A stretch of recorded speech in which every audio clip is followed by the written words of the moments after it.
we have an interesting case going on right now, a case of Tom Girardi, a very famous plaintiff's attorney who got himself into some trouble and is now in a huge criminal trial. And maybe, Stuart, you can tell us a little bit of the background of who is Tom Girardi and what is this generally about? Well, I mean, Tom Girardi, talk about a fall from grace. I mean, this guy, he was probably one of the most powerful personal injury attorneys in the nation, but certainly in California for many years. And many people will know that his seminal case that he worked on was the Erin Brokovich case. I think that was back in 2000. But even before 2000, he, in the early 90s, was suing electric companies, and he was suing, he was getting into the class action arena, and he was doing really well. Hundreds of millions of dollars were coming into his firm. But then when Erin Brokovich happened, that really took him to a new level. And from there, people thought, man, we got to use Tom Girardi if we're going to be successful in our cases.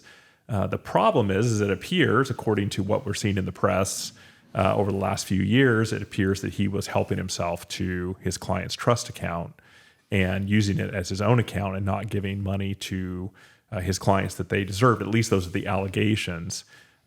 What's interesting is we now have a jury that has been seated in federal court in Los Angeles to hear this case. Tom Girardi's there. He's 85 years old, suffering apparently some forms of mild dementia.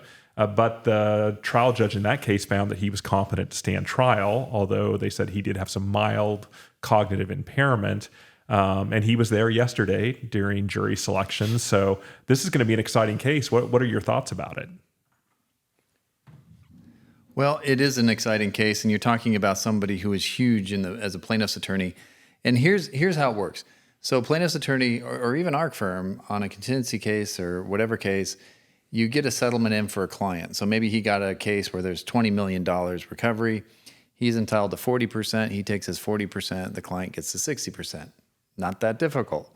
The problem was, of course, allegedly, according to the criminal allegations, he was keeping the client's 60%. Big no-no. And so in there's a great LA Times article that came out this morning, and I want to make sure I get the reporter was Matt Hamilton. And it really was interesting in the sense of the prosecutors are obviously laying out the case as to how Girardi was keeping this money and using it for himself. And apparently he funneled allegedly $20 million into his ex-wife, Erica Jane's production company, because she wanted to be a singer. And he spent $20 million on that effort, and it went nowhere. But the defense, on the other hand, is pointing the finger at the CFO, because apparently while all this nonsense was going on, the CFO also was embezzling from Girardi's firm, which is, I guess there's no honor among thieves. And so this guy's taking money from Girardi. And so they're trying to say Girardi, the CFO, knew everything and was up to everything and was the problem of everything here. And Girardi was old and he was losing his memory and he had no idea what was going on. But it kind of defies logic because, and they pointed this out in the opening statements, because Girardi would actually lie to clients and call a client up and say, yeah, I'd love to give you your money, but I need one more court order and we don't have the court order yet. And of course that wasn't true. And not only that, but it seems like he was using the money. He had 2 private jets. He was taking lavish vacations. He was spending money on all sorts of things. So if that's the case, then how is it that he didn't know what was going on here? How is it that only the CFO knew what was happening and Girardi was kind of this bumbling old guy suffering from dementia, not having any clue what was happening? So I think the defense argument is a little bit of a stretch based on what the evidence looks like. But it sounds like the CFO definitely had, something to do with this, along with Tom Girardi, I would imagine. Well, and whether they knew about it together or not, the defense is doing the best they can. They're saying, look, it was this Christopher Kamen or whatever. It's a CFO. There apparently was 150 bank accounts across the firm, which I don't understand why you would even need that many bank accounts. We have a fairly complex law firm, and I think we have 4 or 5 bank accounts. Right. But, and one of those is an attorney-client trust account, and that's where all the money goes for the client. And there's rules about them, really strict rules from the state bar. And that leads to some other issues. There's been a lot of reporting in the LA Times about how Girardi had really good relationships, not only with people at the California State Bar, but he had good relationships with the governor of California, and he dealt with people that were in the assembly. And so he would have these lavish parties, and he would have everybody come in. But what's interesting about this argument that the CFO did it, and even if Tom should have been aware of it, he was in decline, mental decline. It appears that the prosecutors have some good evidence to show that he did in fact call clients and mislead them. And so if he didn't know about this, why is he calling clients and misleading them about the funds that are available? He's saying, well, there's a court order that precludes me from distributing these funds. There was no court order. That appears to be a bald-faced lie that he told his clients about, who trusted him. And by the way, these are people that were injured in horrific accidents. These are burn victims. These are people whose lives have been changed forever. And here this guy is allegedly taking this stuff and using it for himself. It's despicable. And so his defense is pointing at Christopher Kamen, his CFO. I think there's probably enough room here for both of them to be bad actors, right, according to the evidence that we're seeing. And I think the jury's going to get it right. I think there's 5 men, 7 women, if I remember from the article. And I think the jury's going to get this right. In fact, we've seen juries get things right over the last few months. I think there's this Menendez case up in New York where he's a senator, and he a Democratic senator, and he had gold bars that were being stuffed in his jackets for payment for favors and so forth. The jury got that right.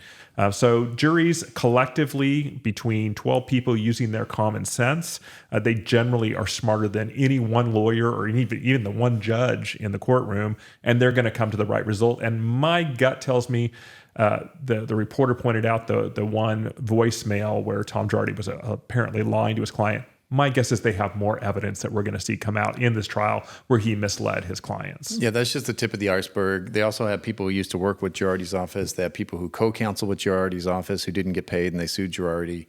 I can't wait to see what the witness lineup looks like. People actually hit the stand. Is his ex-wife going to testify? I don't know that she's his ex-wife. I think she's his estranged wife at this point in time. But she clearly is still involved in the picture. Now, I think one of the reporters said in the press that they're not planning on having her testify, or she's not being planned to be called. And boy, I think that'd be an important person to call, but we'll have to see. Well, in one of the articles I read too, her publicist said that the production company never received money directly from Girardi and Keese, the law firm. But what they would do is they'd send all the bills to Girardi and Keese, and they would pay them. Well, that's the same difference as far as I'm concerned. I mean, what does it matter? Right. But it's kind of an interesting thing how when everything goes down, everybody wants to distance themselves, and so they'll say whatever. But yeah, I mean, it's a horrible situation. It makes lawyers look terrible. Girardi had something like 200 bar complaints against him, none of which resulted in his suspension because he was so tight with the people inside the state bar. It made the state bar look terrible, which, they're rehabilitating themselves and all of that. And it's terrible for us just as practicing lawyers because we hold ourselves to a high standard, and then something like this happens, and it taints everybody. It does, and you got Michael Avenatti as well, who was a prominent California attorney. He also was taking money from his clients without permission. You got Tom Girardi, and so this has all been in the news, and so this impacts us as a profession, as lawyers, and so people don't have a high opinion of lawyers to begin with. Now it's even worse, and so you have clients that say, "Gosh, I have to trust you with several $100,000 or several $1 million that come into your attorney-client trust account. How do I know you're not going to take that money and use it like yourself, like some of these other lawyers have allegedly done?" Yeah, it's a few bad apples ruin everybody. And vast majority of attorneys do what they're supposed to do under the ethical rules. And because we want to follow those rules, we don't want to do otherwise. But I can't wait to see the list of witnesses. The opening arguments were yesterday. I think that they were pretty powerful so far. And it's going to be interesting to see kind of how this whole trial unfolds. And of course, Girardi's mental state is still going to be an issue. He tried to get out of the trial by saying that he wasn't fit to stand trial. The judge denied that. But I still think they're going to make an issue of it, just like, in their defense arguments where they said, well, he was suffering from dementia and therefore had no idea what was going on. And so I think that's going to be a continuing theme as we go through this trial. Again, I have faith in the jury system. The jury system has worked since the Magna Carta. That was all the way back in 1215.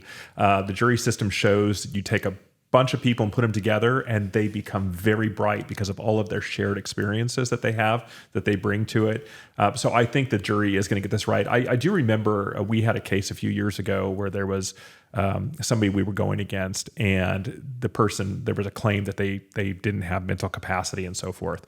And this person showed up to the trial, and I think they put them on drugs on purpose to make them look lethargic, make them look sympathetic. And I think one of the reporters here pointed out that is that going to be an issue in this case where Tom Girardi's sitting there at 85 years old. Most people don't make it to 85. He's 85. He looks very sympathetic.